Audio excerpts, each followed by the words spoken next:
The desert sun beat down on Fort Carson like a hammer on an anvil, turning the Colorado training grounds into a furnace that separated the dedicated from the desperate. Established in 1942 as America prepared for global war, the base had evolved into something far beyond its original purpose.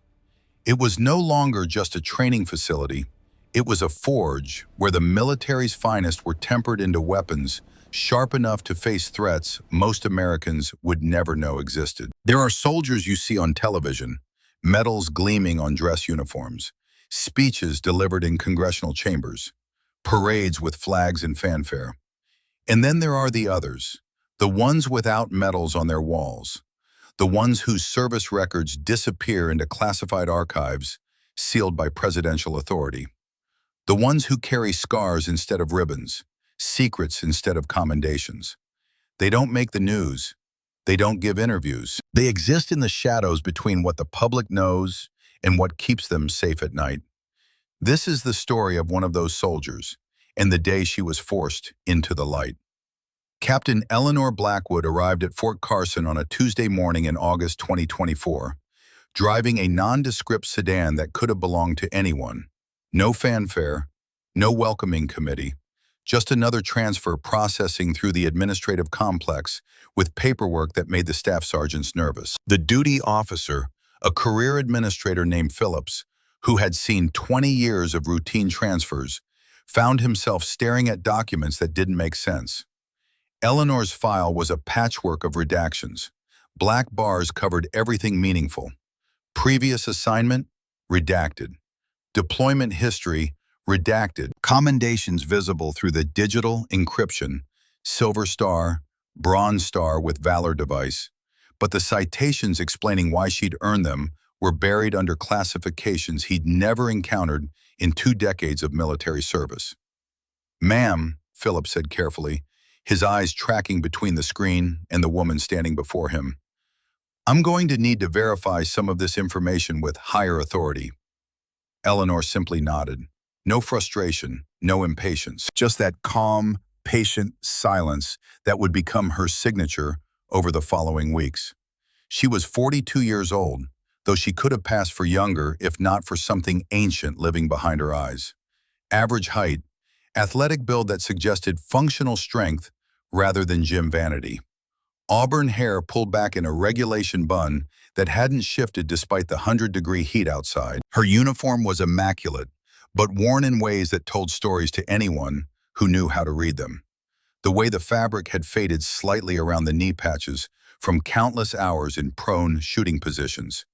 The microscopic wear on her cargo pocket from carrying the same leather journal in the same place for years. Phillips made 3 phone calls. The first 2 went to offices at Fort Carson that kicked the question up their respective chains of command. The third call went directly to the Pentagon, to an office whose existence he had to verify through 2 separate directories. The voice on the other end was clipped and final. "Captain Blackwood is authorized. Her presence is not subject to standard verification protocols. Process her transfer and do not make additional inquiries." The line went dead. Phillips looked at Eleanor with new wariness. In 20 years, he'd never received instructions quite like that. Eleanor signed the final forms with precise handwriting and walked out into the August heat, carrying a single duffel bag that contained everything she owned. The first week passed like water through a sieve, present but leaving no trace. Eleanor was assigned to Company B, 3rd Battalion, a mixed unit of soldiers undergoing advanced tactical training. 200 men and women who had already proven themselves capable in conventional operations and were now being evaluated for specialized assignments. These weren't fresh recruits. These were professionals seeking to become exceptional. And from day one, Eleanor made them all look ordinary. The alarm shrieked at 0500 hours, dragging soldiers from bunks into the pre-dawn darkness, where Sergeant Vivian Ashford waited with the kind of aggressive enthusiasm that marked career NCOs who genuinely enjoyed watching people suffer. 12-mile ruck march. Ashford's voice could have cut steel. Full combat load, 65 pounds minimum. You've got 30 seconds to be in formation, Or you're starting with push-ups. The temperature hovered at 15 degrees Fahrenheit. At Fort Carson's elevation of 6,035 feet, the thin air turned physical exertion into a test of will as much as fitness. Soldiers stumbled into formation, breath forming clouds in the darkness, bodies still fighting the transition from sleep to readiness. Eleanor appeared in formation exactly on time. Not early, not rushing, simply there, as if she'd materialized from the shadows. Her ruck was precisely packed, weight distributed with mathematical precision. Her boots were laced with tension that would prevent blisters over distance. Everything about her preparation suggested this wasn't her first 12-mile march. It probably wasn't her 100th. Ashford's eyes found Eleanor immediately.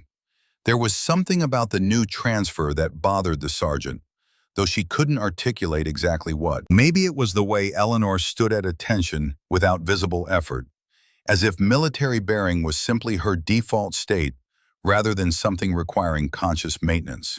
The march began in darkness, boots hitting packed earth in rhythm that would deteriorate over the next 2 hours as fatigue separated the capable from the struggling. By mile 3, soldiers were falling behind. Private Hayden Sinclair, 22 years old and built like a college linebacker, was breathing hard, his face flushed despite the cold. Corporal Sullivan Brennan, a weapons specialist with a decade of service, had developed a limp from a hot spot forming on his heel. Eleanor maintained pace at the front of the formation.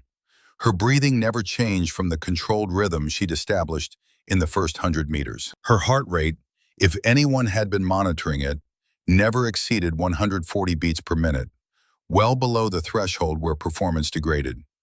Mile 6 brought the first vomiting. A soldier who'd skipped breakfast and pushed too hard bent double at the side of the trail, losing what little was in his stomach. Others slowed, struggling with the altitude and weight and accumulated fatigue of days of training that never seemed to end. Eleanor finished 8 minutes ahead of the main formation, not running, not sprinting to prove a point, simply maintaining a pace that was sustainable and efficient and happened to be faster than everyone else could manage. She wasn't sweating. Ashford watched Eleanor drop her ruck with precise movements, check the contents with methodical attention, and then stand at ease, waiting for the rest of the company to arrive.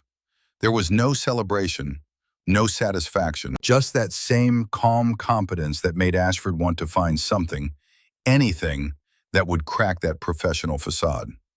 "Show-off bitch," Ashford muttered under her breath, quiet enough that only the soldiers closest to her could hear. But her tone carried, and the sentiment spread through the formation like smoke through a barracks. The shooting range at Fort Carson was a cathedral to controlled violence. 50 firing lanes stretched across acres of carefully maintained impact area, with berms designed to stop anything up to 50 caliber rounds. The air smelled of gunpowder and cleaning solvent, sounds punctuated by the steady crack of rifle fire as soldiers qualified on their assigned weapons. M4A1 carbine qualification was straightforward. 40 rounds at varying distances. 23 hits out of 40 constituted passing. Good soldiers managed 35. Exceptional shooters approached 40.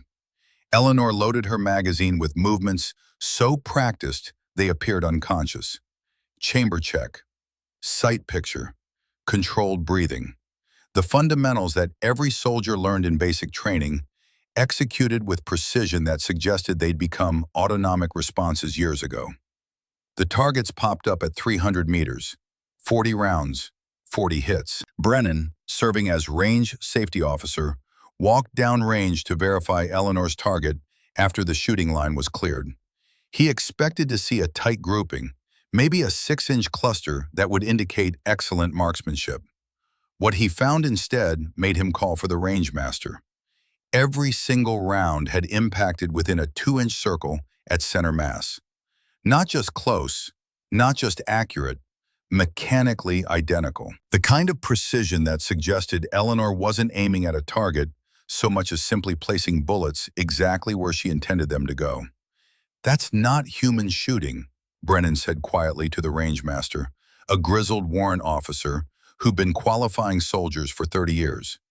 That's what we get from mounted weapon systems with computer-assisted fire control. The range master studied the target through binoculars, then looked back at Eleanor, who was field stripping her rifle with the same methodical precision she brought to everything.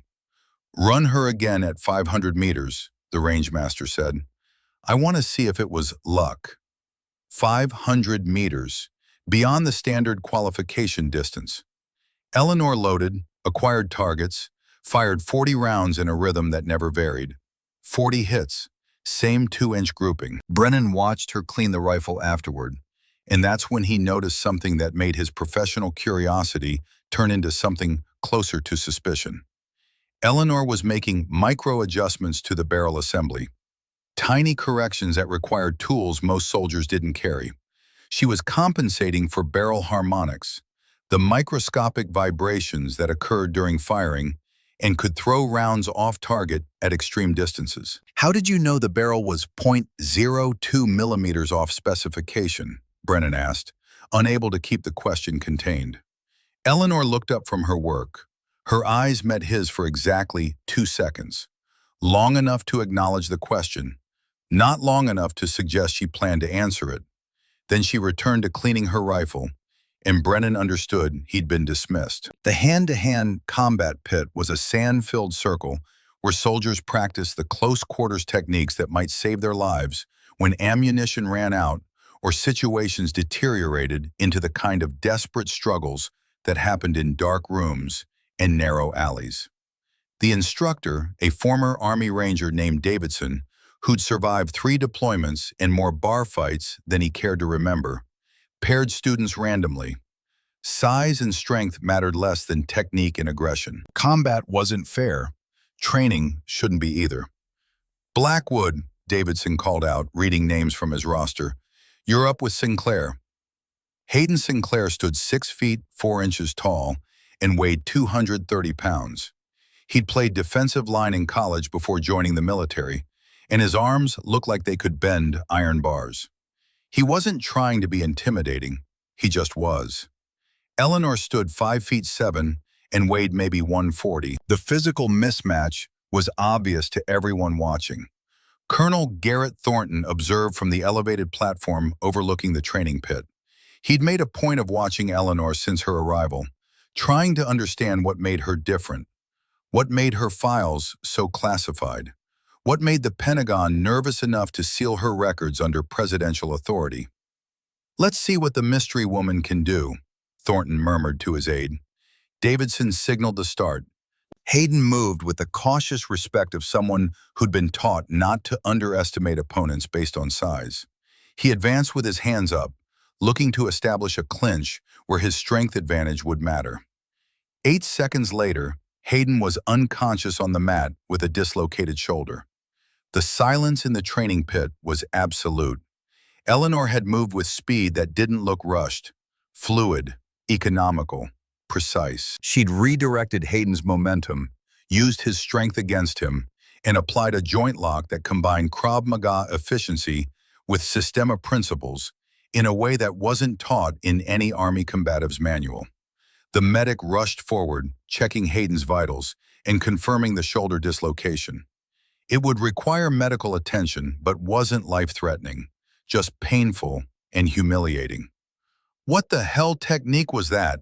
Davidson asked, his professional curiosity overriding protocol. Eleanor was already stepping out of the pit, her breathing unchanged. "Improvisation," she said simply. It was a lie. That combination of techniques was taught in exactly one place, the classified close-quarters battle course that JSOC operators attended before deployment to the most dangerous assignments on Earth. But Eleanor didn't explain. She never did. That night, the whispers began in earnest.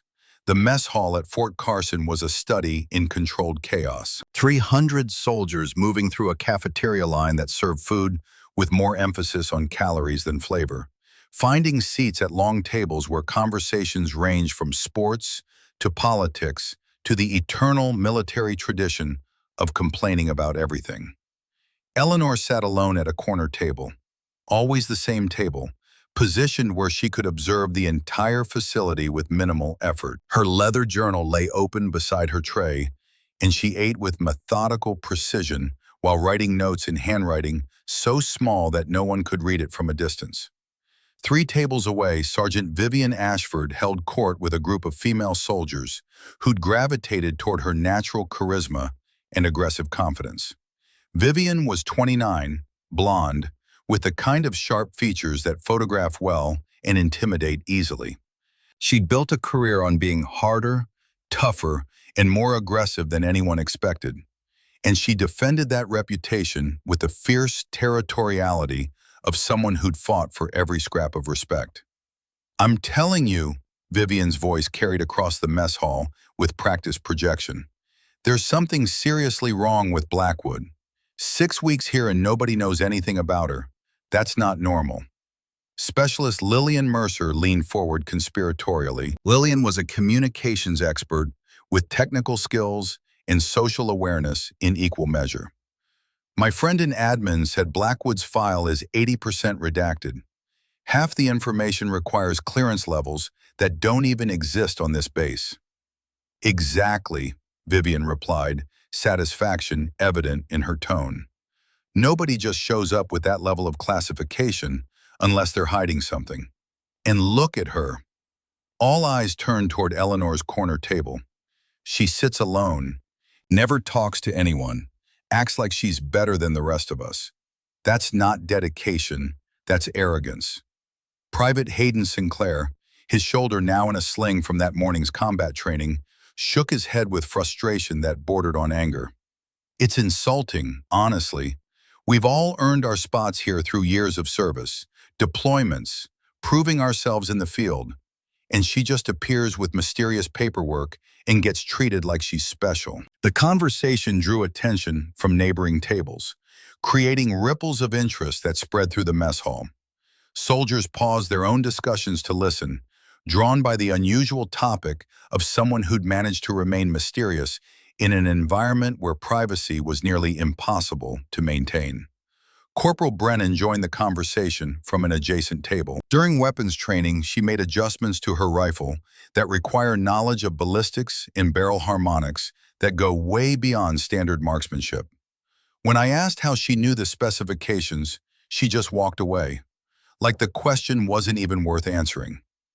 "That's what I'm talking about," Vivian said, her voice rising with vindication. "Zero respect for fellow soldiers. Zero interest in team building. During training, she performs with what looks like minimal effort while making everyone else look incompetent. That's not professional excellence. That's contempt." Captain Thornton listened from his position near the officer section of the mess hall. He'd been tracking Eleanor since her arrival, and what he observed troubled him on multiple levels that he couldn't quite articulate. Her mysterious background suggested connections or classifications that could supersede his authority. Her performance made other soldiers look inadequate, which reflected poorly on his command. Most importantly, her presence created questions he couldn't answer, and Thornton had built his career on being the officer who had all the answers. He approached Vivian's table with the measured stride of someone whose mere presence altered conversations. The soldiers immediately shifted from casual discussion to formal awareness, straightening posture and moderating tone. "Sergeant Ashford," Thornton said, his voice pitched to carry beyond their immediate circle, "I couldn't help but overhear your concerns about Captain Blackwood. Perhaps you'd like to share those observations with someone who can address them." Vivian's eyes lit up with the satisfaction of someone whose complaints were finally being validated by authority. "Sir, it's not just me. Multiple soldiers have expressed concerns about Blackwood's attitude. Her behavior seems inconsistent with the collaborative environment we're trying to build here." Thornton nodded thoughtfully, playing the role of the concerned commander weighing unit welfare. "What specific behaviors have you observed that concern you?" "She doesn't participate in group activities, sir. Doesn't engage in the team-building exercises that create unit cohesion. During downtime, she isolates herself instead of bonding with fellow soldiers. And during training, she performs exercises with what appears to be minimal effort, while achieving results that make everyone else look inadequate by comparison. Brennan added his voice from the neighboring table. Sir, if I may, Blackwood's performance suggests she's either not being challenged by our training regimen or she's not taking it seriously. Her capabilities exceed standard parameters in ways that raise questions about her qualifications and background. Thornton absorbed their complaints with the expression of someone carefully weighing multiple perspectives. In reality, he was calculating political advantage. Taking action against Eleanor would demonstrate his willingness to maintain standards, regardless of mysterious connections. It would eliminate a source of uncertainty that had been bothering him since her arrival. Your concerns are noted, Thornton said with the gravity of someone making an important decision. Unit cohesion is essential for mission success. Any factor that undermines that cohesion needs to be addressed promptly and decisively. He paused, letting the weight of his words settle over the expanding audience of soldiers now listening intently. I'll be conducting a comprehensive evaluation of all personnel to ensure everyone meets the standards expected at this facility. That includes assessment of both technical capability and collaborative attitude. The soldiers nodded approvingly, satisfied their complaints were being taken seriously by someone with authority to implement solutions. What none of them realized was that Eleanor had heard every word. Her corner position wasn't coincidence. Years of operational experience had taught her to process multiple conversations while appearing disinterested. She heard Vivian's criticisms, cataloged Brennan's observations, noted Thornton's maneuvering, and she understood, with the cold clarity of someone who'd survived situations far more dangerous than mess hall politics, that the careful balance she'd maintained for 6 weeks was beginning to deteriorate. She closed her journal and secured it in her cargo pocket with practiced precision. The notes she'd been making weren't about training exercises or tactical observations. They were psychological assessments, profiles of soldiers who might become problems, evaluations of leadership failures that could get people killed in actual operations. Vivian Ashford exhibited classic alpha female territorial behavior combined with deep-seated insecurity about her competence. Recommend psychological evaluation if this were an actual assessment protocol. Thornton demonstrated command insecurity masked by aggressive assertions of authority. Tendency to view subordinate excellence as personal threat. High risk for poor decision-making under stress. The coalition forming against her was predictable, almost textbook. Eleanor had seen it before in other contexts, other assignments, other lives. But this time felt different. This time, she couldn't simply disappear into another classified assignment when things got complicated. Because this time, she was here for a reason that went beyond her own survival. That night, alone in her barracks quarters, Eleanor opened the locked footlocker she kept beneath her bunk. Inside was a single photograph, protected in a waterproof sleeve, edges worn from years of handling. 12 soldiers stood in desert camouflage against a background of Iraqi sand and concrete. Young faces with old eyes. Warriors who'd volunteered for a mission they knew might be their last. Eleanor's finger traced across the faces, whispering names like prayers. Jonathan, Marcus, William, Sarah, Thomas, Rachel, David, Michael, Elizabeth, Isaac, Alexandra. 11 names, 11 faces, 11 stars tattooed between her shoulder blades where no one could see them unless she chose to reveal them. One face was circled in red marker. Captain Jonathan Hayes, 38 years old, father of 2 daughters, the finest tactical commander Eleanor had ever known. The man who'd ordered her to survive when everyone else died.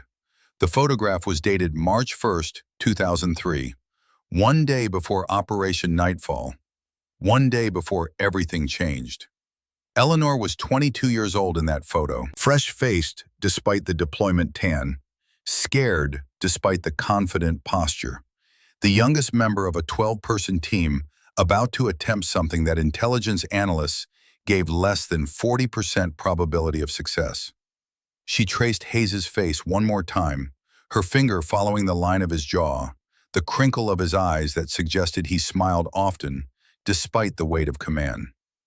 "I'm sorry I came back without you, Johnny," she whispered to the photograph. "It should have been me." The memory came unbidden, as it did most nights. Hayes in the Fallujah safe house, reviewing mission parameters one final time. "Ellie, you're the youngest, but you've got the sharpest tactical mind I've ever seen. If this goes sideways, if we get compromised, you extract the intelligence. That laptop is worth more than any of our lives. That's not a request, that's an order." Eleanor, 22 and terrified but trying to hide it. "I won't leave you behind, sir. I won't leave anyone behind." Hayes had smiled then, sad and knowing and already accepting something Eleanor couldn't see. "You won't have a choice, Lieutenant. Promise me you'll survive. Promise me you'll make it matter." She'd promised, and she'd survived.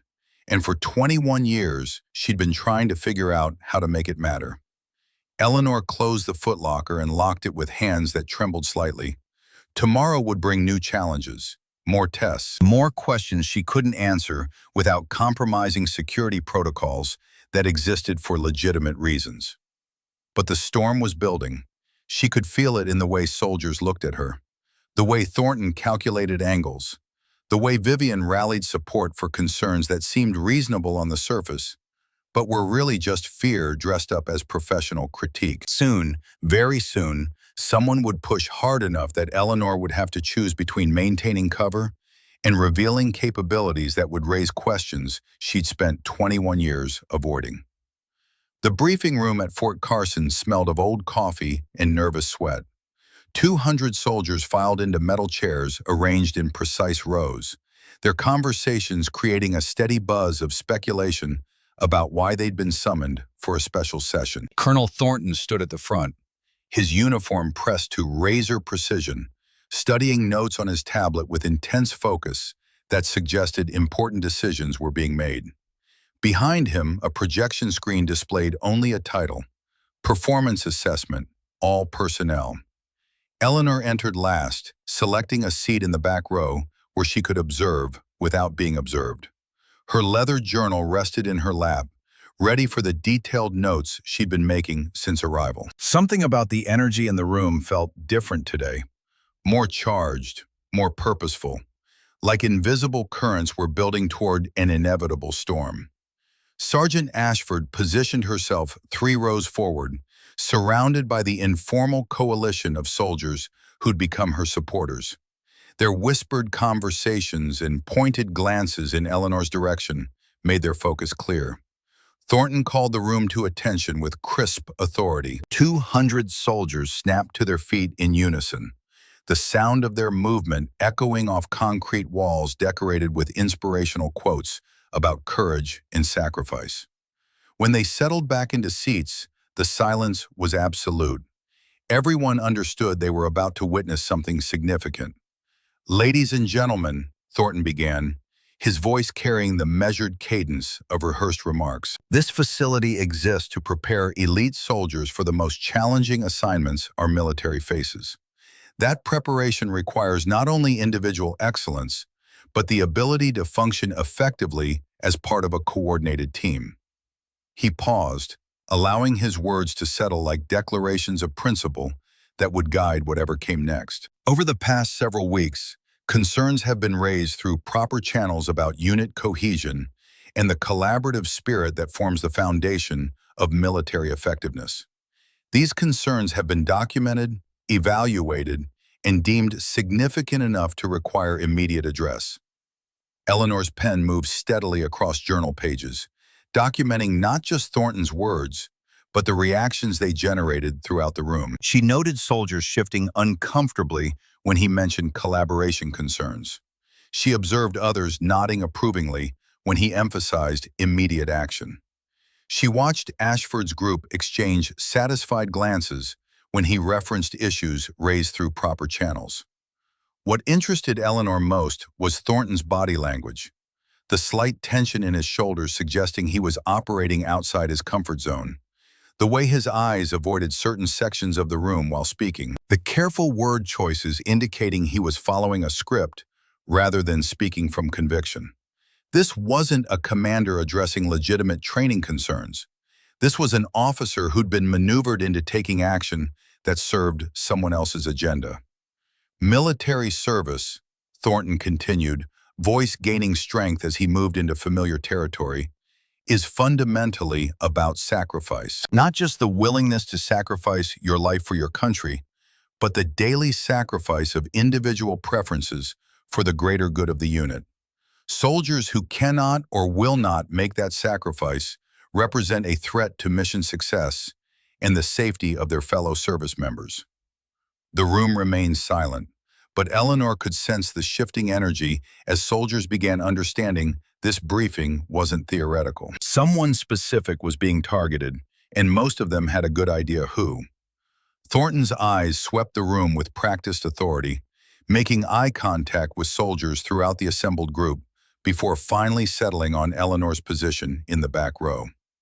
Today's evaluation will test not only individual competence, but also the willingness to demonstrate the collaborative spirit that separates true soldiers from individuals who happen to wear uniforms. The words hung in the desert air like a challenge, and Eleanor understood that the careful neutrality she'd maintained for 6 weeks was about to be tested in ways that might force her to abandon the protective anonymity she'd cultivated.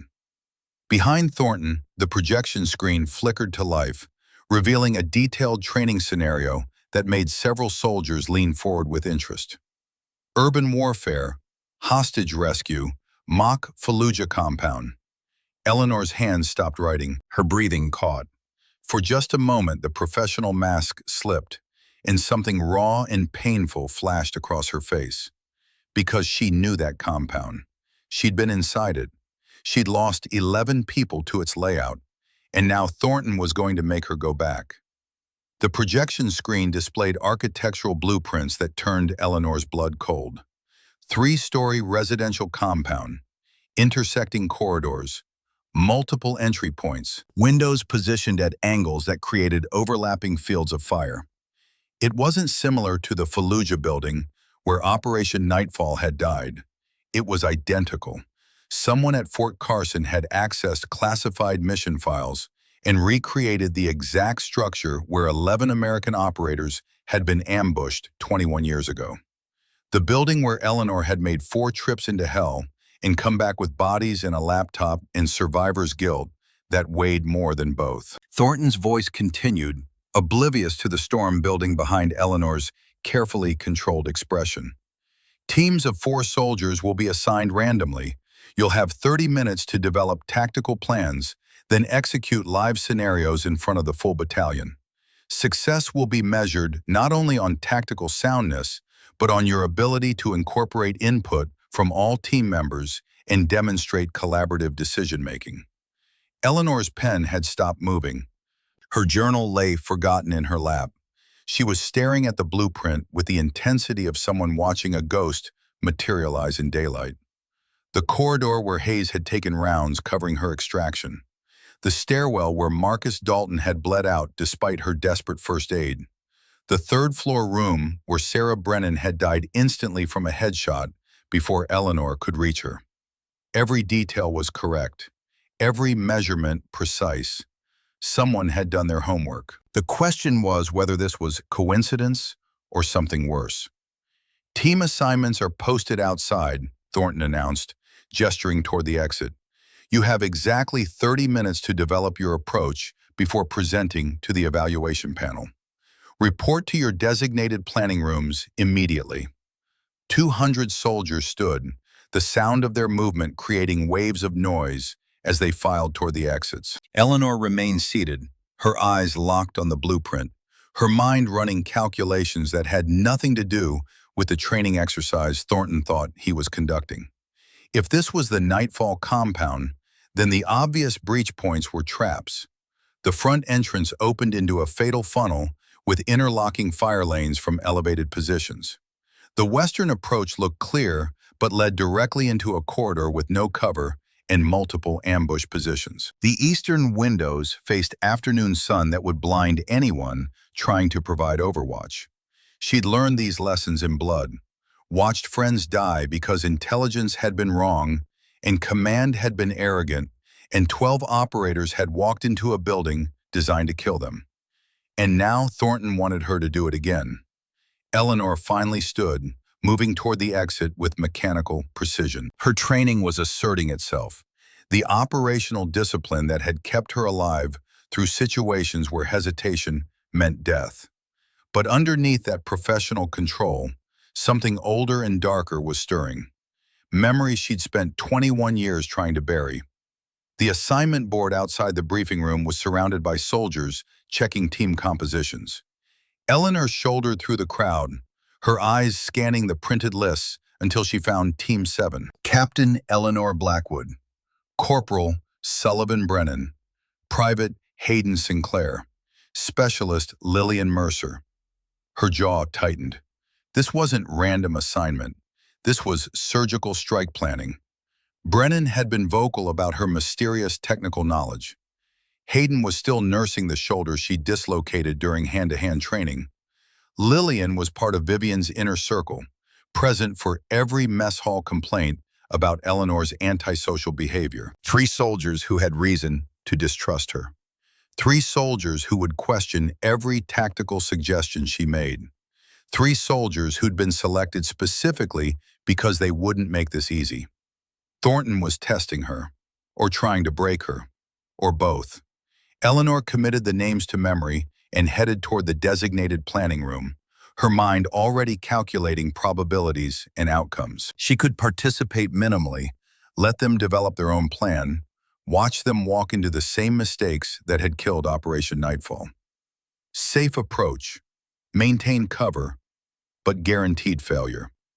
Or she could intervene, use her knowledge to guide them toward success, and reveal capabilities that would raise questions she'd avoided for 6 weeks. The planning room was a windowless concrete box with a metal table, 4 chairs, and a detailed blueprint of the compound mounted on the wall. Brennan, Hayden, and Lillian were already present when Eleanor arrived, their body language broadcasting hostility before anyone spoke. Brennan sat at the head of the table, spreading out tactical diagrams with the confidence of someone who'd assumed command by default. His decade of military service and weapons expertise gave him legitimate credentials for leadership.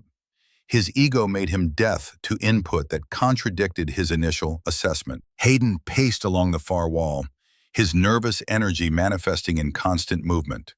The sling supporting his injured shoulder was a visible reminder of Eleanor's combat capabilities, creating resentment that colored every interaction. Lillian occupied the corner position, arms crossed, expression broadcasting skepticism. Her communication expertise made her valuable for coordination, but her loyalty to Vivian's coalition made her predisposed to view Eleanor as a problem rather than an asset. The silence stretched uncomfortably as Eleanor entered and took the remaining chair without greeting or preamble. She opened her journal to a fresh page and waited. Brennan broke the silence with aggressive authority. "All right, we've got 30 minutes to plan a hostage extraction. I'll take point on tactical approach. The scenario is straightforward. 3rd floor hostage, unknown number of hostiles, 12-minute time limit." He tapped the blueprint with decisive emphasis. "We go in hard and fast, frontal breach through the main entrance, maximum firepower, overwhelming speed. 2-person assault team, 2-person overwatch and perimeter security. Speed and aggression are our primary assets here." Hayden nodded enthusiastically, drawn to the simplicity and decisiveness of Brennan's plan. "Exactly right. The longer we wait, the more time hostiles have to adapt or relocate the package. Hit them before they know we're there." Eleanor studied the blueprint while they talked. Her eyes tracked corridor angles, window positions, structural load points. Every detail triggering memories she tried to forget. She saw Hayes checking corners, weapon up, professional and careful. She saw Dalton providing rear security, always watching their backs. She saw the whole team moving with coordinated precision that came from months of training together.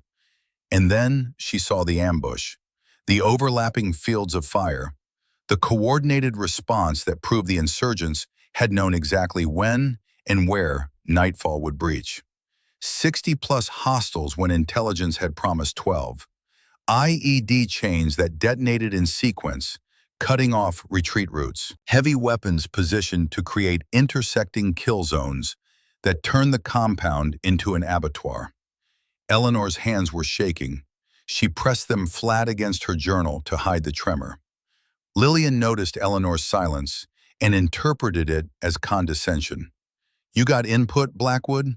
Or you just going to sit there taking notes like you're documenting our incompetence for some classified report?"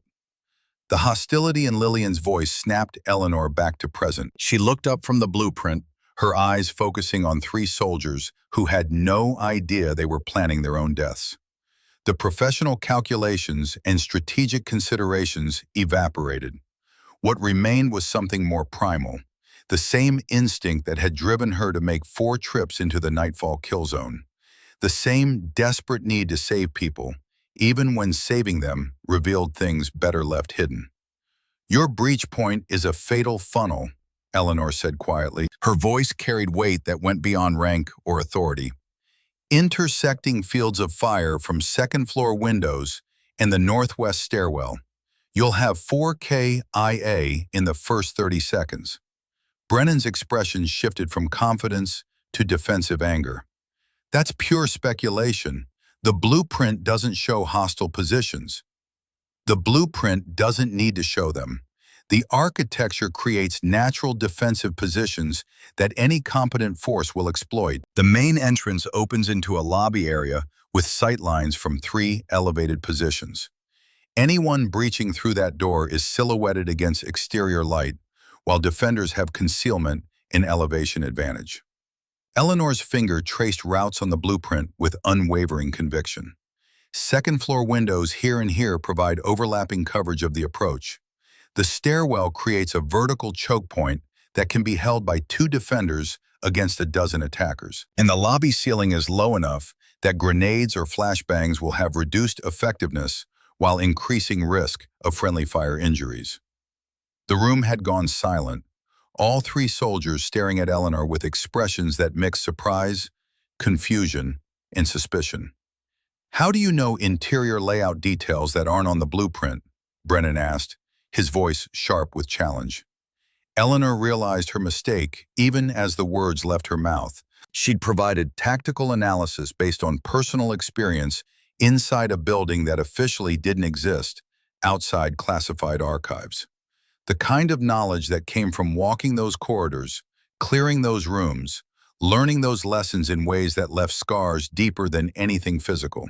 She could deflect, make up some explanation about pattern recognition or structural analysis or intelligence preparation, maintain the careful distance she'd cultivated for 6 weeks. But Hayden was going to walk through that door and die in the same place Hayes had died. Lillian was going to provide communications from the same position where William Crawford had bled out, calling for backup that never came. Brennan was going to take command and make the same mistakes that had turned a 40% success mission into total catastrophe. Eleanor looked at each of them, young soldiers who'd never faced combat that tested everything they believed about their training and capabilities, who thought they understood warfare because they'd qualified on ranges and completed exercises and earned their positions through conventional excellence. They had no idea what real combat looked like, what it felt like to watch people die because intelligence was wrong or command was arrogant, or sometimes just because war didn't care about fairness or competence or who deserved to survive. "Because I've been in that exact building," Eleanor said, her voice devoid of emotion. "Fallujah, March 2003, Operation Nightfall. We lost 11 people to that layout." The silence that followed was absolute. Brennan's face cycled through confusion, disbelief, and dawning recognition. Nightfall was classified Black Ops, Special Activities Division. How the hell would you? "I was there." Eleanor's voice remained flat, carefully controlled. I know that building because I carried 3 bodies out of it while taking fire from positions you're planning to walk directly into. Lillian leaned forward, her hostility replaced by professional shock. Nightfall was 2003. You'd have been 22. Eleanor's hands had stopped shaking. Once the secret started coming out, there was strange relief in not having to hide anymore. Lieutenant Blackwood, Special Operations Liaison, youngest member of a 12-person team that intelligence assessment gave less than 40% probability of success. Hayden's voice came out strangled. My uncle worked intelligence for Iraq operations. He said Nightfall was a myth.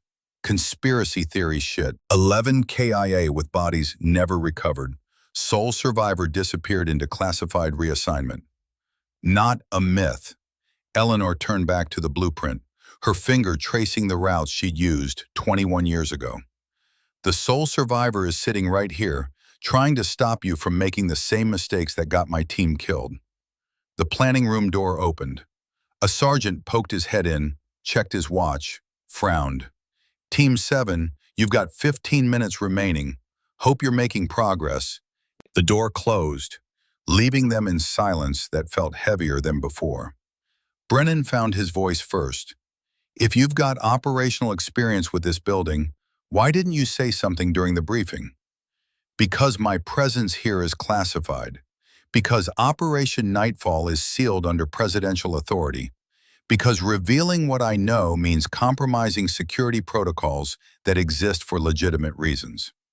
Eleanor's voice hardened slightly, but watching you plan a frontal assault into the same kill zone that murdered 11 operators crosses a line I'm not willing to accept, simulation or not. So what do we do? Lillian asked.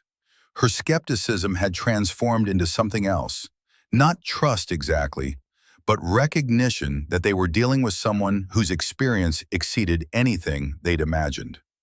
Eleanor studied the blueprint one more time, seeing 2 overlapping images. The architectural drawing with its clean lines and precise measurements, and the memory of that building filled with smoke and blood and the sounds of people dying.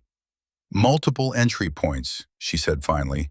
Simultaneous breach from 3 vectors to divide hostile attention. We use the structural features as assets instead of fighting against them. Northwest maintenance access provides concealed approach to second-floor positions. Eastern elevation gives overwatch coverage without sun blindness if we time the assault correctly. Southern utility corridor leads directly to third-floor objective while bypassing the primary kill zones. Hayden's eyes widened. The blueprint doesn't show a maintenance access point or utility corridor. The blueprint shows the official building layout. It doesn't show modifications made during occupation or structural features that aren't documented in public records. Eleanor's voice carried complete certainty. The northwest wall has a welded maintenance hatch, bottom left corner. 3 strikes with a rifle butt at 45-degree angle will compromise the weak point. The utility corridor entrance is concealed behind removable paneling in the southern storage room. How do you know about modifications in concealed features? Brennan's question wasn't hostile anymore. It was the professional inquiry of someone recognizing expertise far beyond their own. Because I helped map that building during pre-mission reconnaissance. Because I used those routes to extract bodies under fire. Because I've had 21 years to remember every detail of the place where everyone I cared about died.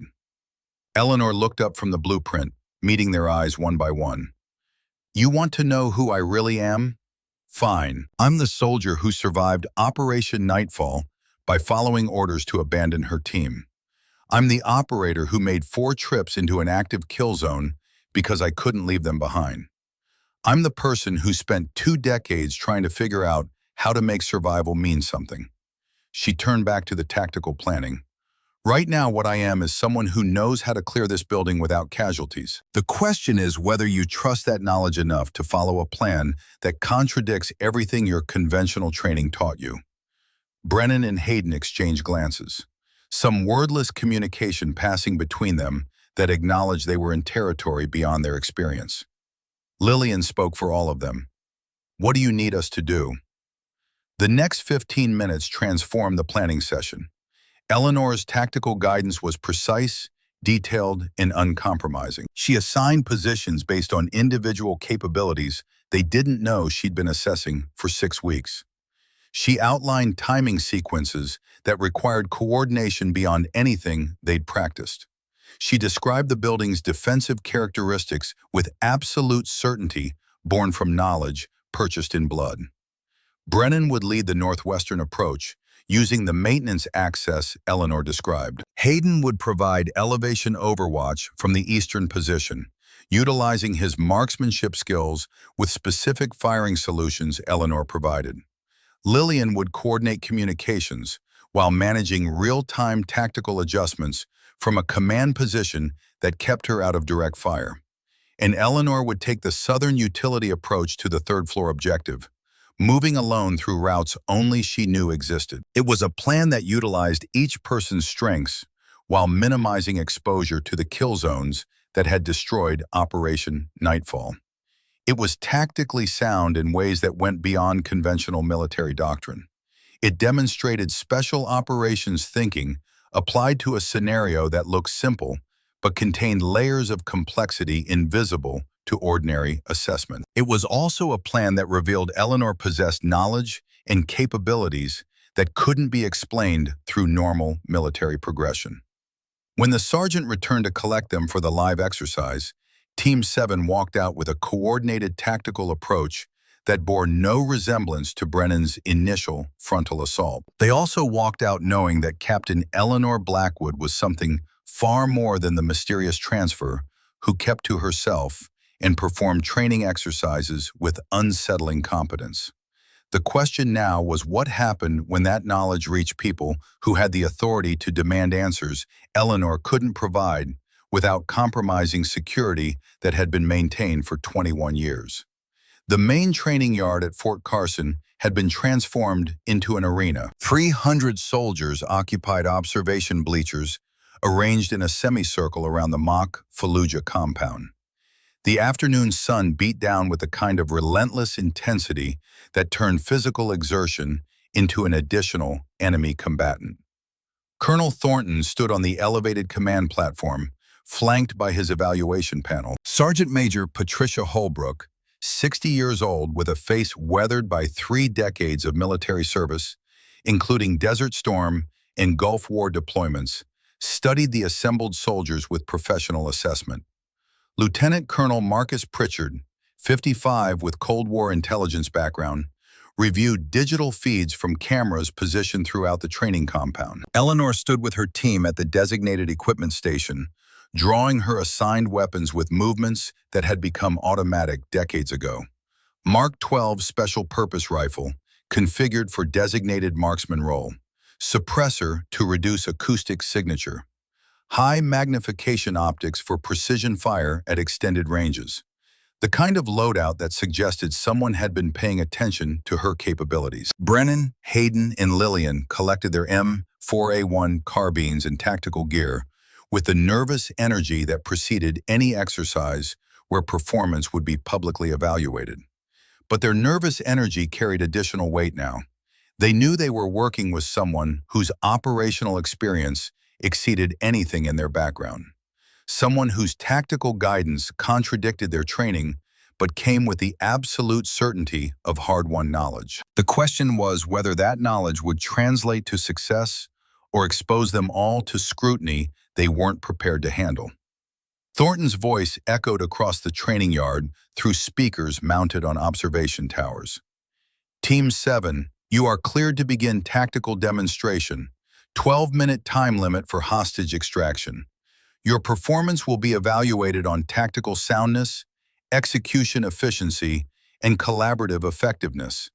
Simulation rounds are loaded. Enhanced marking ammunition will cause pain compliance and visible impact evidence. Treat this as combat conditions. Eleanor felt her heart rate spike, not from fear of the exercise, from the memories it triggered. She'd heard similar mission briefings in Fallujah, stood in similar staging areas surrounded by operators who trusted their training and each other. Believed that intelligence was accurate and command knew what they were doing, and 12 well-trained soldiers could handle anything they encountered. 21 years hadn't dulled the memory of how wrong those assumptions had been.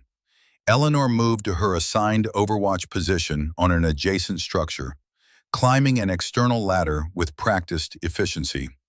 The elevated position provided sight lines across the compound's eastern approaches, exactly as she'd briefed the team. From here, she could observe the entire operation while providing covering fire if the automated hostile targets appeared in patterns she anticipated.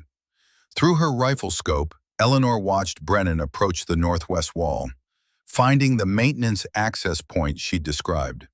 He struck the welded hatch 3 times at the precise angle Eleanor had specified. The metal gave way with a groan of stressed steel, revealing the darkened access corridor beyond. Brennan hesitated at the threshold. Eleanor could see his uncertainty even from 200 meters away. This wasn't part of conventional tactics. This was trusting knowledge from a source he still didn't fully understand. Then he entered, weapon up, moving with the careful precision of someone who recognized they were operating beyond their normal capabilities. Hayden established his overwatch position on the eastern elevation, using the afternoon sun angle Eleanor had calculated to keep glare out of his optics while maintaining coverage of the compound's primary approaches. His positioning was textbook special operations, though he likely didn't realize that's what he was executing. Lillian activated her communication station, establishing the coordination network that would allow real-time tactical adjustments. Her technical expertise was solid, but Eleanor had provided her with frequency protocols and bypass procedures that went beyond standard military communications doctrine. The first 90 seconds proceeded exactly as Eleanor had planned. Brennan moving through the maintenance corridor towards second-floor positions. Hayden scanning for threats with disciplined fire control. Lillian coordinating movements with calm professionalism. On the command platform, Thornton watched with satisfaction. Sometimes direct action worked. Sometimes conventional training produced results without need for complicated special operations mythology. Then the compound's automated defense systems activated. 8 hostile pop-up targets materialize in elevated positions throughout the compound. Not random placement. Precise tactical positioning that created overlapping fields of fire, covering every obvious approach vector. Eleanor's breath caught. Through her scope, she saw Brennan advancing toward an intersection, his movement confident and controlled. In 10 seconds, he would step into the exact position where Captain Jonathan Hayes had taken rounds 21 years ago. The same fatal funnel where the best tactical commander Eleanor had ever known had died covering her extraction. The memory crashed over her with physical force. Hayes stumbling, blood spreading across his desert camouflage. His voice on the radio, calm despite mortal wounds. "Ellie, complete the mission. That's an order." Eleanor's hands trembled on her rifle. Her breathing came in short gasps. The professional control she'd maintained for 6 weeks was cracking under the weight of trauma she'd never properly processed. Her radio crackled with Brennan's voice requesting tactical guidance for the intersection ahead. Eleanor's finger froze on the transmit button. Hayes's voice in her memory, from their last conversation before insertion. "Save them, Lieutenant. If things go wrong, you save as many as you can. Don't let my death be meaningless." Eleanor keyed the radio, her voice shaking in ways she couldn't control. "Brennan, freeze position. Hostiles 11 o'clock high, 2 o'clock mid, 4 o'clock behind stairwell. You have 5 seconds before you're in the kill zone." Brennan stopped instantly. "How do you have visibility on interior positions from exterior overwatch? Move now." Eleanor's command voice emerged, overwhelming the panic attack trying to consume her. "Northwest wall, low crawl 15 meters. Hayden, suppress hostile positions I'm marking. Lillian, I need building sensor override access code 44721.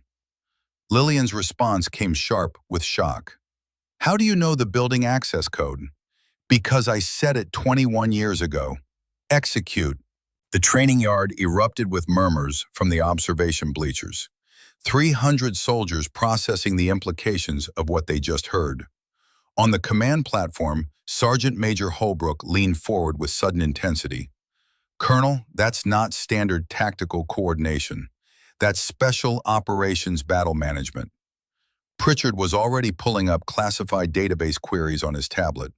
Sir, cross-referencing building specifications with historical operations. Operation Nightfall, Fallujah, 2003. 12-person Special Activities Team, 11 KIA, 1 survivor. His face went pale as additional details populated his screen. File is sealed under Presidential Security Directive. Survivor identity classified. Last known assignment.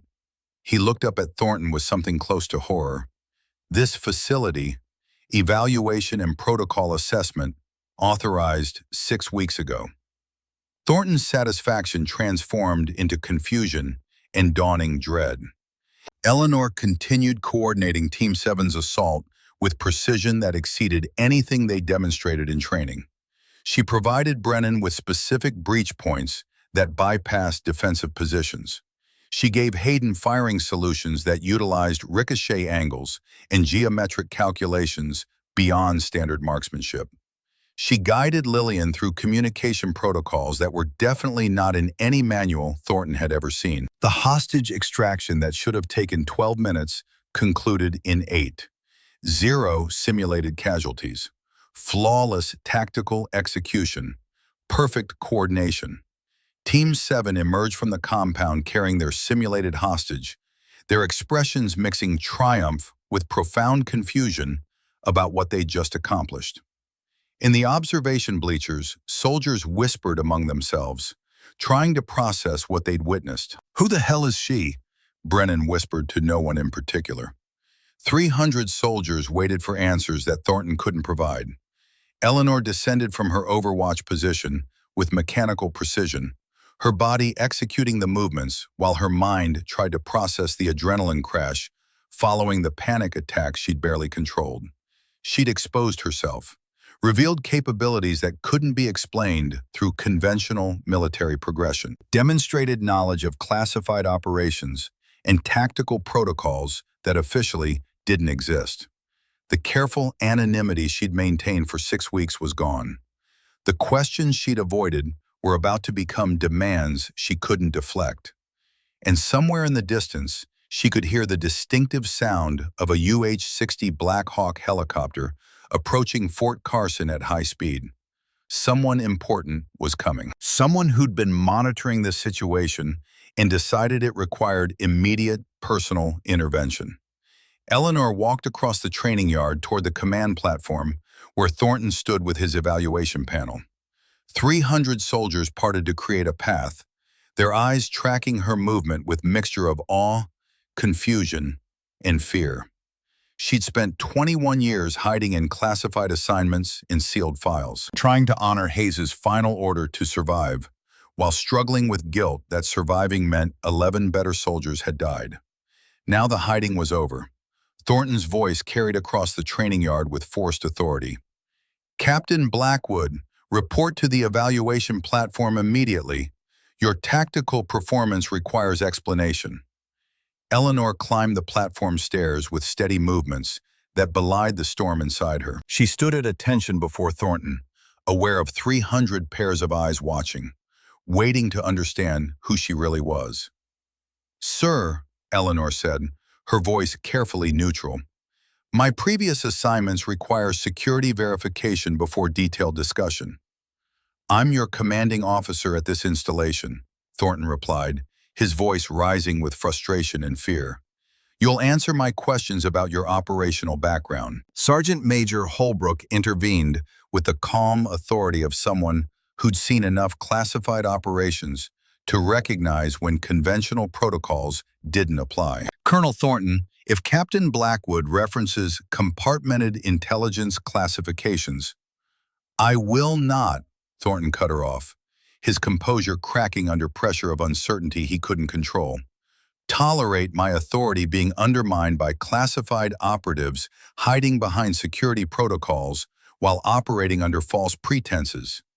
He turned his full attention to Eleanor, voice pitched to carry across the assembled soldiers. You've been here 6 weeks under mysterious circumstances, demonstrating capabilities that exceed your documented background, refusing to engage in unit cohesion activities. This battalion deserves answers about who you are and what you're really doing here. Eleanor felt something crack inside her. The careful, professional distance that had protected her for 2 decades. The emotional control that had allowed her to function despite carrying 11 ghosts everywhere she went. "Sir," she said, voice breaking slightly for the first time anyone at Fort Carson had witnessed. "I lost 11 teammates because someone violated operational security. I will not compromise protocols that keep soldiers alive." "You'll follow my orders," Thornton shouted, his own control failing. "You want to talk about dead teammates? Prove it." The helicopter sound was closer now, less than 2 minutes out. Thornton made his fatal decision, the choice that would end his career and change everything for Eleanor and expose secrets that had been buried for 21 years under presidential authority. "Captain Eleanor Blackwood," he said with the terrible finality of someone committing to action they couldn't reverse. "I am ordering you to remove your uniform blouse. If you possess operational tattoos, identification marks, or anything that explains your background, we're examining them. Right now, in front of this battalion." The silence that followed was absolute, 300 soldiers holding collective breath. Sergeant Major Holbrook stepped forward, her voice sharp. "Colonel Thornton, that order violates multiple regulations regarding—" "This soldier has demonstrated covert operational capabilities while refusing credential verification," Thornton interrupted, his voice carrying desperation now.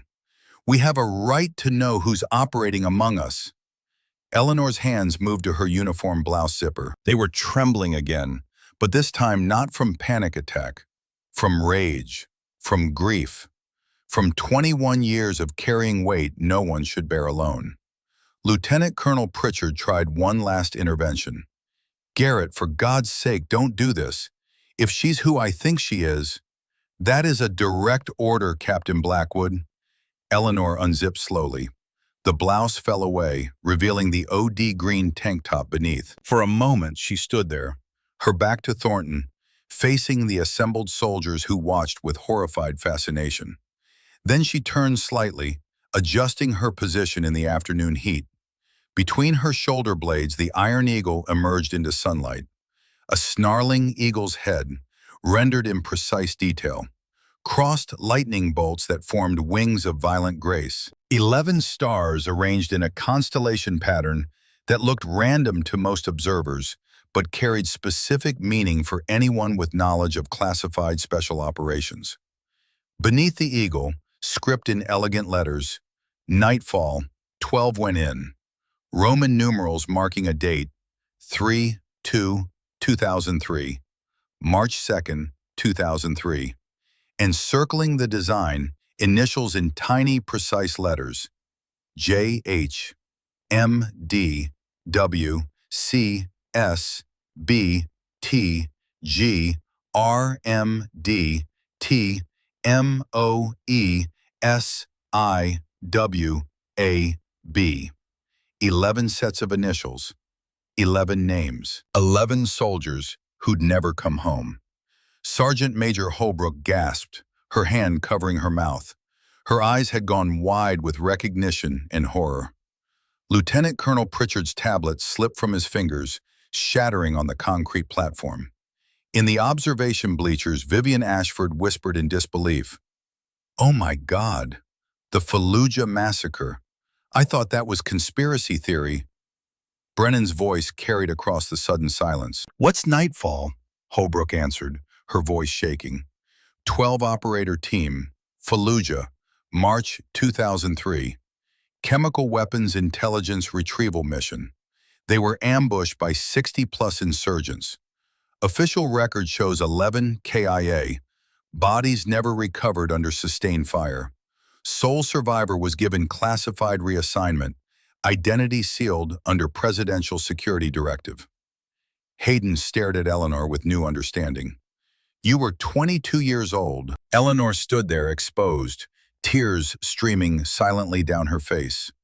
Not speaking, not defending, just bearing witness to names tattooed on her body like prayer or penance or both.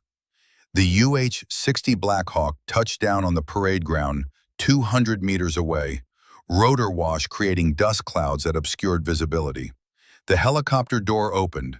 A figure emerged, uniformed crisp despite the helicopter flight, 4 stars gleaming on shoulders, Medal of Honor ribbon prominent among rows of other decorations.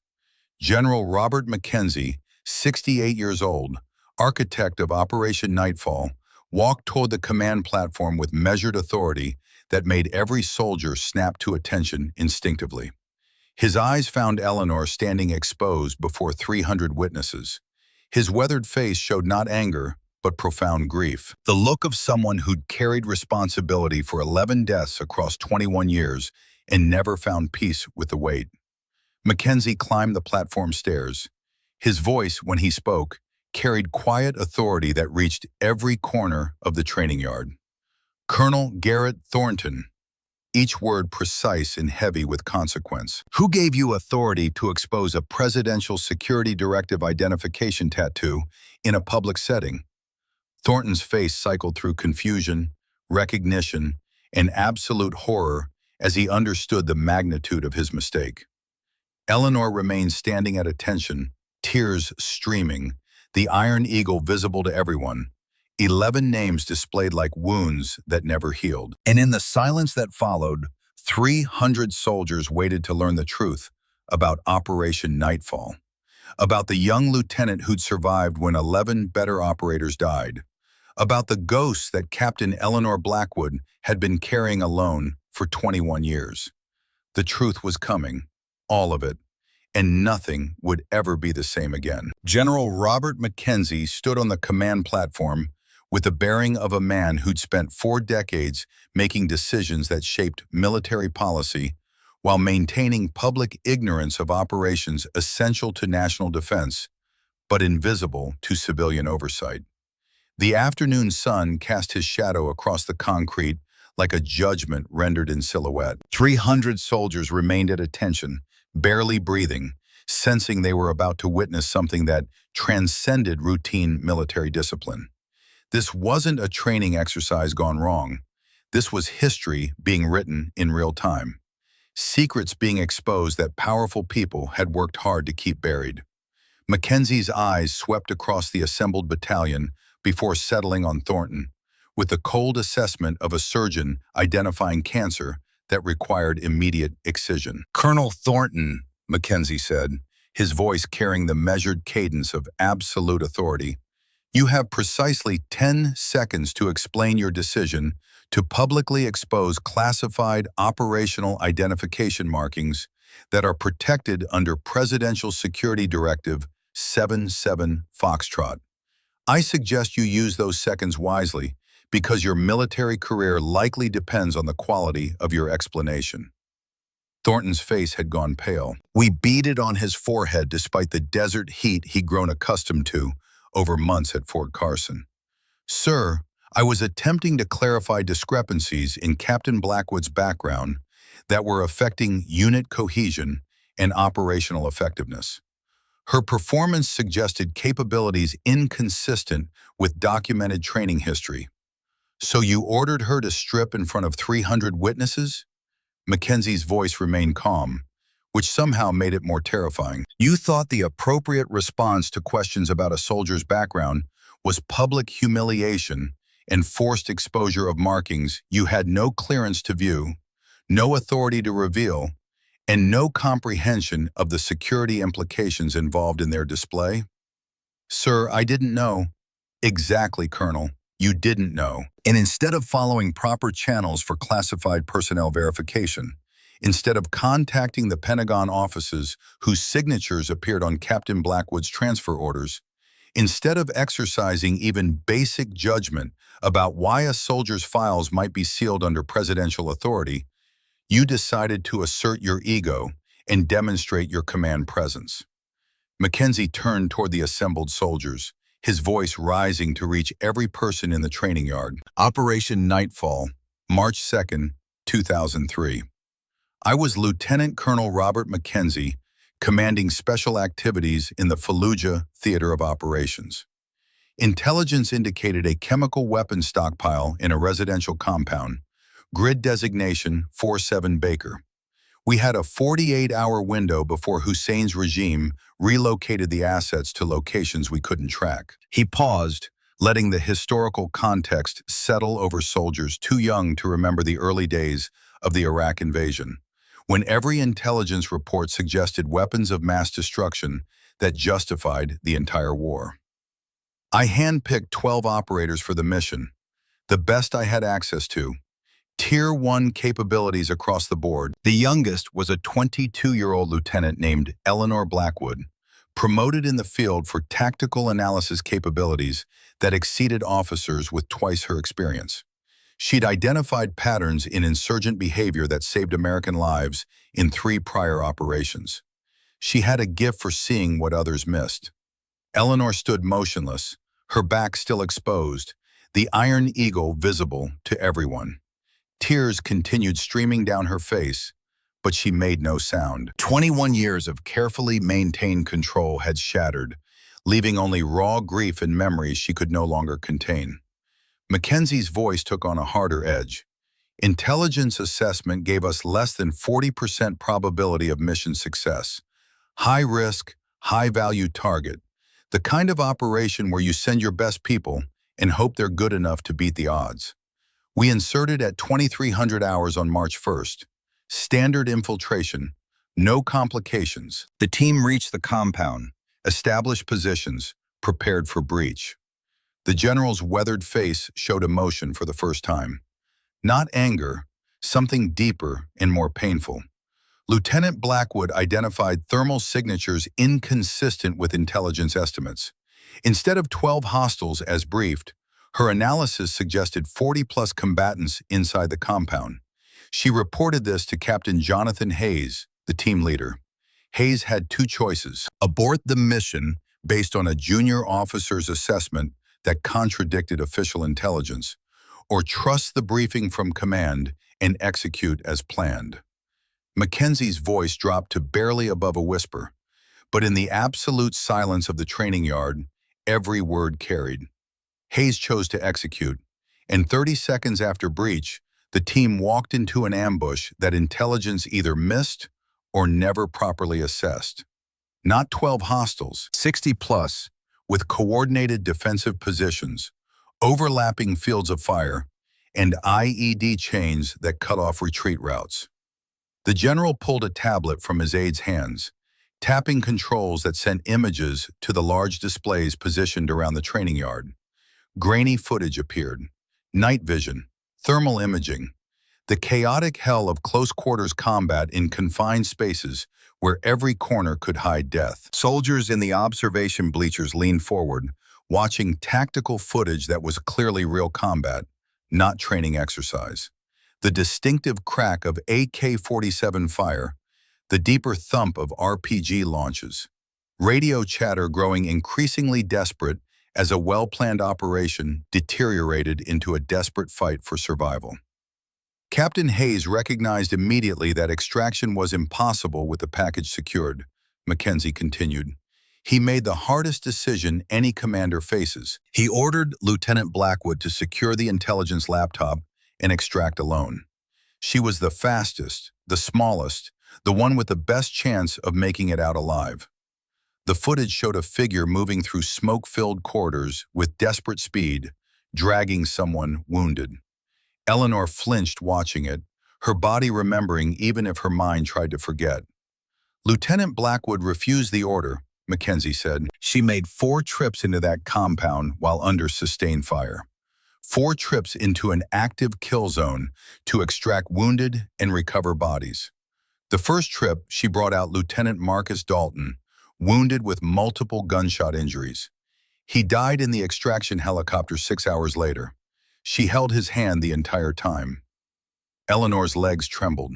Sergeant Major Holbrook moved quietly to her side, not touching, just present in case she collapsed. Second trip, she went back for Sergeant William Crawford, who'd taken shrapnel from an IED and was bleeding out in a first-floor corridor. She applied tourniquets under fire, dragged him to the extraction point. He died before they reached safety. Blood loss too severe, damage too extensive.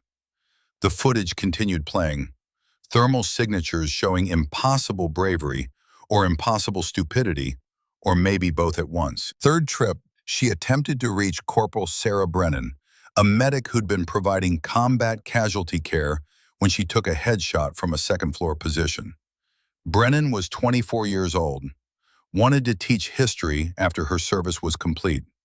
Eleanor reached her body, confirmed she was gone, and came back out with Brennan's medical pack because other wounded needed supplies. Mackenzie's voice cracked slightly. Fourth trip, Eleanor went back for Captain Hayes. He'd been providing covering fire for the team's withdrawal, taking rounds meant for others. By the time Eleanor reached him, he'd sustained injuries incompatible with survival. She dragged his body out anyway, took fire that grazed her throat. He pointed to the faint scar visible on Eleanor's neck, and nearly died in the process. The general turned off the footage. The displays went dark, leaving only the afternoon sun and 300 soldiers processing information that rewrote everything they thought they understood about combat and courage and what separated ordinary soldiers from something transcendent. The laptop Eleanor extracted contained a complete chemical weapons distribution network, names, locations, transfer protocols. That intelligence prevented WMDs from reaching al-Qaeda cells operating in 6 different countries. Conservative estimates suggest the information saved 50,000 civilian lives from chemical weapons attacks that were in active planning stages. Mackenzie approached Eleanor, his voice gentling. We awarded her the Silver Star for valor under fire. She threw it at me during the ceremony, told me to give it to Captain Hayes' widow and 2 daughters because she didn't deserve medals for being the only one who survived when 11 better soldiers died. Eleanor's voice emerged for the first time since the general's arrival, raw and broken. They were better. Hayes was the finest tactical commander I've ever known. Dalton watched everyone's backs like we were family. Crawford could defuse any explosive and told terrible jokes even when we were terrified. Brennan saved 3 soldiers' lives before the ambush even started. Her voice trailed off into silence. Mackenzie continued speaking to the assembled battalion. Captain Blackwood has been at Fort Carson for 6 weeks under my direct orders, operating under presidential directive to evaluate training protocols and tactical doctrine. Her mission was to identify weaknesses in our preparation that could get soldiers killed in actual combat. She was supposed to observe quietly, document problems, and report findings without revealing her background or capabilities. He turned cold eyes on Thornton. And you just forced her to expose 21 years of classified service because you couldn't handle a soldier who made you look inadequate by comparison. The words hung in the desert air like a sentence being pronounced. Mackenzie's aide stepped forward with a leather portfolio containing documents that bore official seals and classified markings. Colonel Garrett Thornton, you are hereby relieved of command pending court-martial proceedings on the following charges. Unauthorized exposure of classified identification markings, violation of Presidential Security Directive protocols, conduct unbecoming an officer, abuse of command authority resulting in security compromise. Thornton opened his mouth to protest, but Mackenzie cut him off with a gesture. You will surrender your command immediately and report to the Provost Marshal. Your security clearances are suspended pending investigation. You are not to discuss this incident with anyone outside official inquiry channels. Do you understand these orders? Yes, sir, Thornton whispered, his career ending in real time before 300 witnesses. Mackenzie turned to the assembled soldiers. Sergeant Vivian Ashford, step forward. Vivian emerged from the observation bleachers, her earlier confidence replaced by visible fear. She'd been watching the proceedings with growing horror, understanding that her campaign against Eleanor had contributed to this disaster. Sergeant Ashford, you are charged with harassment of a superior officer operating under classified authority. Captain Blackwood's actual rank and position exceeded your own, a fact that would have been clear if you'd spent less time building coalitions against her and more time examining your own performance. You are reassigned to administrative duties effective immediately. You will never hold leadership positions over other soldiers. This limitation is permanent and will follow you throughout your remaining service. Vivian's face crumbled, but she managed to whisper, "Yes, sir." Corporal Brennan, Private Sinclair, Specialist Mercer stepped forward. The three members of Team 7 approached with expressions mixing shame and confusion. They'd been part of the coalition against Eleanor, but they'd also just experienced her tactical genius firsthand during the exercise. You three are receiving formal reprimands for participating in harassment of classified personnel. However, Mackenzie's voice softened slightly, you demonstrated capacity for adaptation during today's exercise. You listened when Captain Blackwood provided tactical guidance, even though it contradicted your training and challenged your assumptions. That capacity for growth will determine whether you have futures in this military. He gestured toward Eleanor. Captain Blackwood will be conducting tactical training seminars over the next month. You three are assigned to assist her. Learn from someone who survived situations that would have killed most soldiers. Maybe you'll become the kind of operators who can pass that knowledge to the next generation. Brennan spoke quietly.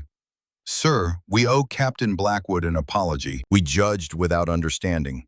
We saw her silence as arrogance when it was, he struggled for words. PTSD, Mackenzie supplied. Survivor's guilt. Trauma that doesn't respond to conventional treatment because the wounds are carved into identity itself.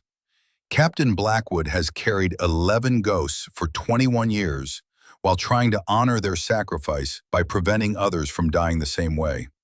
Your judgment made that burden heavier. The general pulled Eleanor aside, his voice dropping to tones only she could hear. Ellie, you can't carry them alone anymore. Hayes, Dalton, Crawford, Brennan, the others, they're gone. You survived.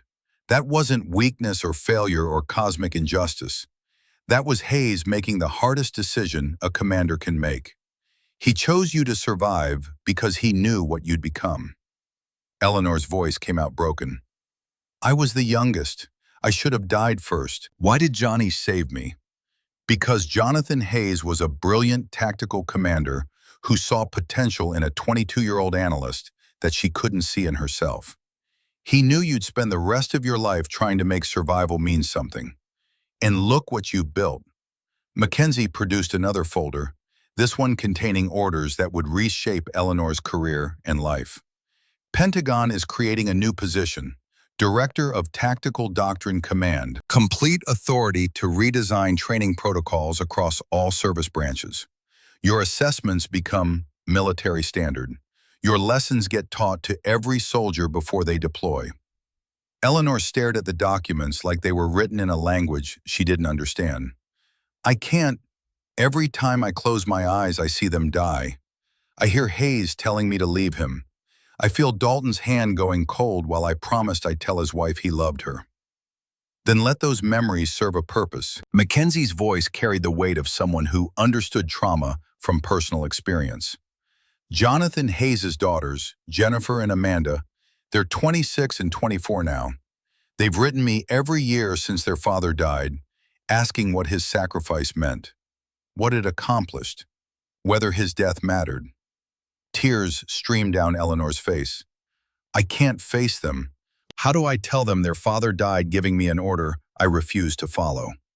That I wasted time trying to save others when he told me to complete the mission first. You tell them their father made 4 soldiers survive long enough for you to reach them, that he held a position against impossible odds so you could make those trips. that Marcus Dalton lived 6 extra hours because of your first aid, that the intelligence you extracted prevented chemical weapons from killing 50,000 innocent people, that their father's last order to you was to make survival matter, and you've spent 21 years trying to honor that command. Mackenzie's voice gentled even further. Jennifer wants to join the military. She's been asking me about special operations, about following her father's path. Amanda is studying tactical analysis at the War College. They're not looking for someone to blame, Ellie. They're looking for connection to a father they barely remember. They want to meet the soldier he died protecting. Eleanor's professional control shattered completely. Mackenzie caught her as her legs gave out, holding her while 21 years of carefully contained grief finally broke through walls that could no longer contain it. The assembled soldiers watched their mysterious, competent, untouchable Captain Blackwood collapse into very human tears in a general's arms. And something shifted in how they understood strength and survival and the cost of service that went beyond anything they'd imagined. 5 years passed with the speed of military transformation when proper authority removed bureaucratic obstacles. Eleanor's position as Director of Tactical Doctrine Command gave her unprecedented power to reshape how America trained its warriors. The statistics told part of the story. Special operations casualty rates dropped 43%. Training facility fatalities, soldiers dying during preparation for combat, decreased 67%. Mission success rates across all service branches improved 51%. Protocol redesigns totaling 127 separate doctrine changes filtered through every level of military training. But statistics couldn't capture the cultural transformation Eleanor initiated. Her core principle, never underestimate capability based on surface appearance, never assume silence means weakness, never mistake quiet competence for lack of dedication, became foundational doctrine taught to every new recruit. The Iron Eagle tattoo that had ended her anonymity became a symbol throughout military culture. Not something soldiers replicated, but something they understood represented service beyond recognition, sacrifice without celebration, and the principle that the most dangerous operators were often those who appeared least threatening until circumstances required their capabilities. Eleanor's training facility visits became legendary. She had an instinct for identifying soldiers who reminded her of herself at 22. Quiet, competent, isolated, carrying burdens they couldn't articulate. At Fort Bragg on a humid Carolina morning, Eleanor observed a formation of new recruits completing advanced tactical certification. One soldier caught her attention immediately. Female, late 20s, perfect scores across every evaluation, eating alone, never speaking unless required. The platoon instructor was preparing to counsel the soldier about poor team integration when Eleanor intervened. "Let me talk to her," Eleanor said quietly. The instructor recognized Director Blackwood and stepped aside immediately. Eleanor's reputation preceded her everywhere now. The woman who'd survived Operation Nightfall, the operator who'd redesigned how America trained for war, the living reminder that capability often wore unexpected faces. Eleanor sat beside the young soldier in the mess hall, not speaking immediately, just present. Finally, the soldier looked up from her meal with wary eyes that held depths suggesting experience beyond her apparent age. "Ma'am," the soldier asked cautiously, "what was his name?" Eleanor's question was gentle, carrying certainty that made assumptions unnecessary. The soldier's face crumbled slightly. "How did you know?" "The way you maintain your rifle, like every motion is a prayer. The way you sit alone but watch everyone. The way you perform perfectly but take no joy in excellence. I know because I've been exactly where you are." The soldier's voice came out broken. "My brother, Sergeant William Hartwell, training accident last year. I was supposed to be there. I could have prevented it if I just—" Eleanor held up a hand, stopping the spiral of guilt and self-recrimination. "What was his name? Not his rank, his name." "Billy." Everyone called him Billy. Tell me about Billy. Not about how he died. Tell me who he was. Over the next hour, Eleanor listened while the soldier talked about a brother who'd loved terrible action movies, who'd called their mother every Sunday without fail, who'd believed service mattered more than personal ambition. And slowly, through the telling, the soldier's isolation began cracking. I thought staying silent honored him, the soldier finally said. I thought if I just performed perfectly and never complained and never failed, somehow that would make his death mean something. Eleanor recognized the logic. She'd lived it for 21 years. Let me tell you about my team, Eleanor said softly. Jonathan Hayes, we called him Johnny. He was 38, father of 2 daughters. He taught me everything about tactical command, made terrible dad jokes during mission prep, believed absolutely that leadership meant putting your soldiers' lives ahead of your own. She continued through all 11 names, providing details that humanized each person beyond their operational roles. Marcus Dalton's obsession with science fiction novels, William Crawford's terrible singing voice, Sarah Brennan's dream of teaching history, each name a person, not just a casualty statistic. The silence doesn't honor them, Eleanor concluded. Teaching others does. Making sure the next generation survives to build their own legacies does. Billy would want you to live fully, not exist as a memorial to his death. The soldier, Specialist Jessica Hartwell, Eleanor learned, looked at the director of Tactical Doctrine Command with new understanding. How do you do it? How do you carry them and still function? By making survival mean something. By teaching lessons learned in blood so others don't pay the same price. By accepting that grief doesn't disappear, but purpose can transform it into something that saves lives. Eleanor stood, preparing to return to her official duties.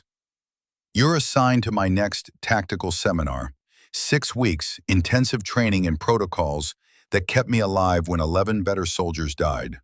You'll learn what Billy would have wanted you to know. Then you'll teach it to someone else. That's how we honor the dead. We keep them alive by making sure their lessons survive. Jessica nodded, tears streaming, but something like hope emerging through the grief. 3 months later, Eleanor was working late in her Pentagon office when her assistant announced an unexpected visitor. Ma'am, there's a civilian here. Says he has an appointment, but I don't see it on your calendar. Eleanor looked up from tactical assessment reports to see Garrett Thornton standing in her doorway. 5 years had aged him significantly. Gray hair, deeper lines around his eyes, the bearing of someone who'd learned hard lessons through personal catastrophe. He wore civilian clothes, business casual, unremarkable, the uniform of someone who'd left military service and found purpose elsewhere. Director Blackwood, Thornton said carefully, I don't expect you to give me time, but I'd appreciate 5 minutes if you can spare them. Eleanor studied him silently, then gestured to the chair across from her desk. Sit. Thornton sat, his movements cautious, like someone approaching something dangerous. I've been working with veteran transition programs for the past 4 years, helping soldiers find purpose after service, especially those who left under difficult circumstances. How's that going? Eleanor's voice was neutral, giving nothing. Better than I deserve. One of the veterans I'm mentoring is a Marine, 23 years old, deploying to Syria next month. His tactical training used protocols you designed. The Blackwood Doctrine, they call it. Real-time, tactical adaptation, emphasis on junior soldier initiative, trust in field intelligence over command assumptions. Thornton's voice carried genuine emotion. That kid is going to survive situations that would have killed Marines a decade ago because you rebuilt how we train, because you took 21 years of survivor's guilt and transformed it into systematic excellence that saves lives. Eleanor's expression softened slightly. What do you want, Garrett? To apologize. Really apologize. Not the bullshit performance I'd give to protect my career.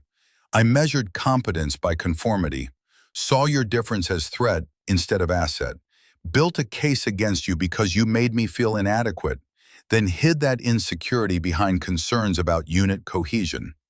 He met her eyes directly. I humiliated you in front of 300 soldiers because my ego mattered more than protocol or basic human decency. I exposed trauma you'd carried privately for 2 decades because I couldn't handle a subordinate whose capabilities exceeded my understanding. There's no excuse for that. I'm sorry. Eleanor studied him silently, then spoke with unexpected gentleness. You made mistakes, Garrett. Cost yourself everything.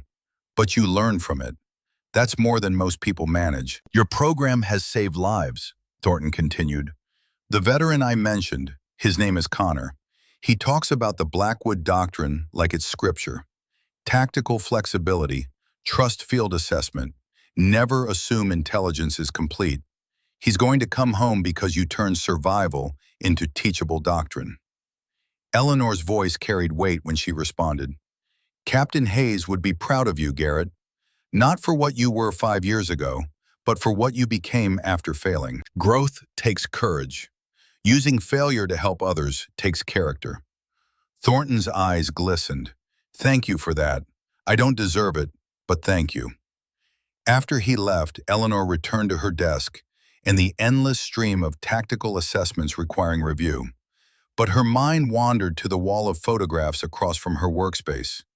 The original Operation Nightfall team photo occupied the center position. 12 operators in desert camouflage, young and confident and completely unaware that 11 of them had less than 48 hours to live. Surrounding that central image were dozens of other photographs. Graduating classes from tactical seminars Eleanor had personally conducted. Soldiers who'd survived deployments using protocols she'd designed.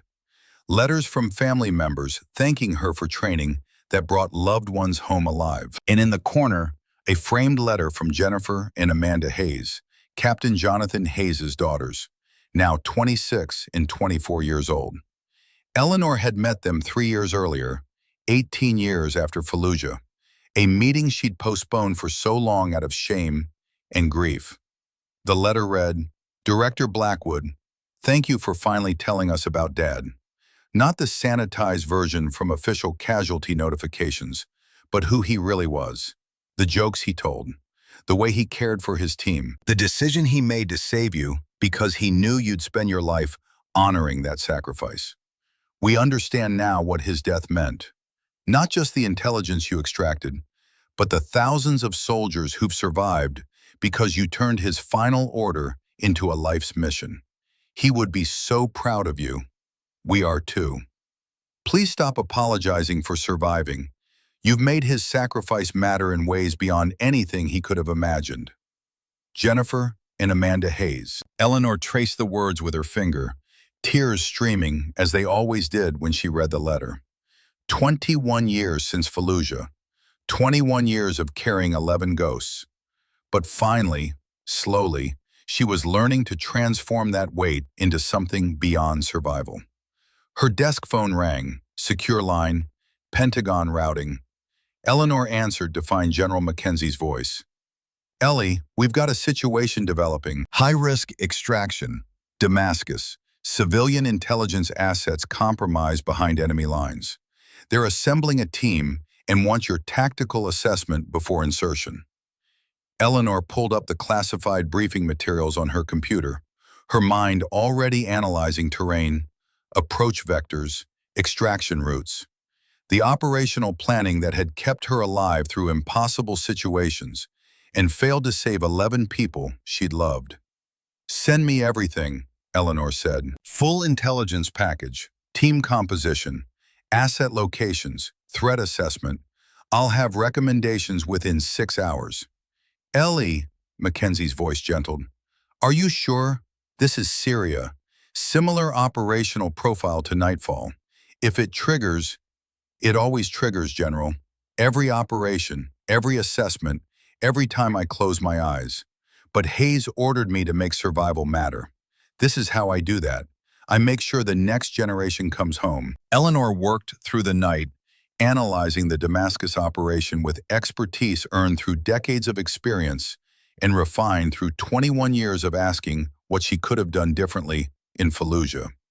She identified 14 protocol modifications that would improve probability of successful extraction. She flagged intelligence gaps that needed verification before commitment. She provided alternative approach vectors that reduced exposure to ambush scenarios. And when she submitted her assessment, she included a personal note to the team commander. Trust your junior personnel if they report inconsistencies between intelligence and field observation. Hayes taught me that lesson in the hardest way possible. Don't let your operators pay that price again. 3 weeks later, she received confirmation that the Damascus extraction succeeded with 0 casualties. 14 protocol modifications implemented. Intelligence gaps verified and addressed before insertion. Junior soldier field assessment led to route adjustment that avoided prepared ambush. The team commander's note was brief. Your protocols saved 6 American lives and 4 intelligence assets. Hayes would be proud. We all are. Eleanor added the note to her wall of photographs, another piece of evidence that survival could mean something beyond guilt and grief. That night, alone in her quarters, Eleanor opened the locked box containing the original Nightfall team photo. She traced each face with familiar reverence, whispering names like prayers. Jonathan, Marcus, William, Sarah, Thomas, Rachel, David, Michael, Elizabeth, Isaac, Alexandra. But this time the litany felt different. Not just memorial or penance, but acknowledgement and gratitude and continuation. Rest easy, warriors, Eleanor whispered to 11 faces frozen in time. We've got the watch now. Your lessons live. Your sacrifice matters.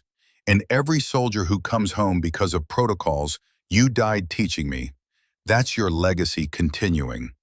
She closed the box and locked it, then opened her computer to review training assessments for the next tactical seminar. 47 new students, each one someone who'd survived situations that would have killed them a decade ago. Because 11 operators had died in Fallujah, and 1 survivor had spent 21 years making that death mean something. The Iron Eagle tattoo on Eleanor's back carried 11 stars, representing 11 lives. But those stars now illuminated thousands of others. Soldiers trained in protocols learned through sacrifice. Warriors surviving because someone had transformed trauma into systematic excellence.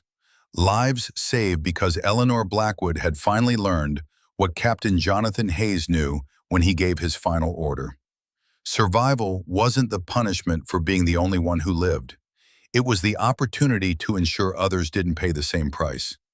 The chance to honor the dead by protecting the living. The sacred duty to carry lessons learned in blood and transform them into doctrine that saved lives across decades and continents and conflicts yet to come. 11 went into that Fallujah compound on March 2nd, 2003. Only 1 came back. But that one had ensured thousands more would return home to families who'd never know the names of the soldiers whose sacrifice made survival possible. Eleanor Blackwood, Director of Tactical Doctrine Command, formerly Captain Eleanor Blackwood, formerly Lieutenant Eleanor Blackwood, sole survivor of Operation Nightfall, closed her computer and allowed herself something she denied for 21 years. Peace with survival. Acceptance that living when others died wasn't betrayal, but responsibility. Understanding that the 11 stars tattooed between her shoulder blades weren't just memorial, but mission continuing through every soldier she trained, every protocol she designed, every life saved by lessons learned in the place where everyone she loved had died. The Iron Eagle spread its wings across her back, 11 stars burning bright, and Eleanor whispered one final prayer to the ghost she'd carry forever. Thank you for the order to survive. I finally understand what you knew I'd become. Rest easy, warriors. Your watch is ended. Mine continues. And every sunrise I see is another day to make your sacrifice matter. In barracks and forward operating bases across the world, young soldiers trained under the Blackwood Doctrine learning tactical excellence from protocols written in blood and refined through decades of survivors' determination to ensure no one else paid the price she'd witnessed in Fallujah. They didn't know Eleanor's full story. They'd never seen the Iron Eagle tattoo or understood the weight of 11 names carried between her shoulder blades. They just knew that somewhere in the Pentagon, a director whose tactical assessments saved lives had redesigned how America prepared for war. And that was enough. That was everything. That was 21 years of grief transformed into purpose that would outlive Eleanor herself, carrying forward the legacy of 11 warriors who died so one could survive to teach thousands how to live.